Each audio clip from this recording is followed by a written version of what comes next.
I don't think many Sooner fans expected Oklahoma to lose 2 games last season. It was really probably their worst case scenario. Worst case scenario for them last year was not making it to the college football playoff. Let's take a look at what the worst case scenario would be for 2021. We'll look at the things that would cause them to get to that worst case scenario and then what that would look like on the schedule. So first of all, the pass defense struggles. If they can't stop the pass, they're going to be in trouble. They're going to be facing some really good quarterbacks this year, some good passing attacks. You always do in the Big 12. So if that pass defense struggles, that's not going to be good for Oklahoma. I know their defensive line is going to be really, really good, one of the best in the country, but you can't just count on that defensive line. Yes, they help everything out. They stop the run, they get pressure on the quarterback, but you can't just count on the defensive line. They need that pass defense, the secondary, to step up. If they do not, then that's going to really hurt Oklahoma, and it might cost them a game or two this season. Also, they lose their focus. That would be the worst case scenario, and we've seen it now several times from Oklahoma where they'll win a big game, but then they lose to a team that they have no business losing to. Just go back to last year. That's going to be really the worst thing that could happen to Oklahoma is they lose their focus this season. They go into a game where they have some turnovers, some stupid penalties, and it costs them a game. You just don't want to lose your focus, obviously. And even going beyond the regular season, let's say they go 12-0, and they're thinking, all right, we're going to the college football playoff. You don't want to lose your focus there and potentially lose, say, to an Iowa State in the Big 12 championship game, thinking you've already got a spot in the playoff, and then somehow that spot gets taken from you. So, that's always such a big deal in college football. The psychological factor, I think, does not get looked at enough. It is a big deal. And Oklahoma, they need to stay focused all year long, every single game. If they don't, then again, that could cost them. How about Marvin Mims getting no help at wide receiver? That's going to also be really a worst case scenario for them. I think we know what we're going to get from him. He's going to be their go-to guy. He's going to be one of the top receivers probably in the country.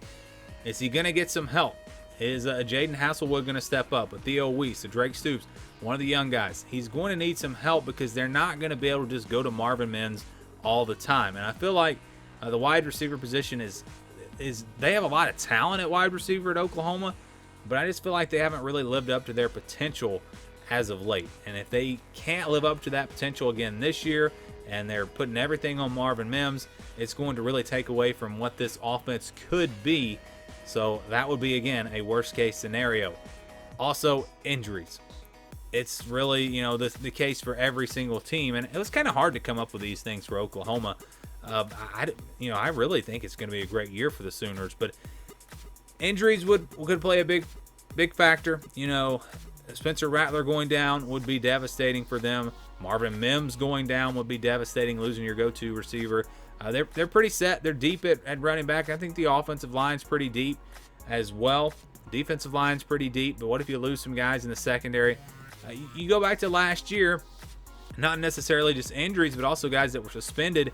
You saw a different team when those guys came back. So you want this team to be at full strength. You want them to be healthy. And at least for the most part, you're going to have some injuries. But if they have a lot of injuries or multiple injuries to one position group, that is obviously going to be the worst case scenario for Oklahoma. So what does this mean on the schedule? So we're talking about if they do have that worst case scenario and they've got injuries piling up, the receivers don't step up around Marvin Mims, they can't stop the pass, all of these things, everything goes against them. Let's see what the worst case scenario would be. Even if that happened, I still think you win 8 games without any problem. I think they're just too good to lose. Upsets happen, of course, but they're too good to lose to Tulane, even Nebraska, West Virginia, TCU, Kansas, Texas Tech, Baylor. That Kansas State game is a little bit tricky on the road right before Texas, and Kansas State seems to always play Oklahoma tough. So that one would worry me a little bit if I'm an Oklahoma fan. Also, Oklahoma State, Bedlam at the end of the season. Again, we're talking about worst case scenario here if everything is not going well for Oklahoma.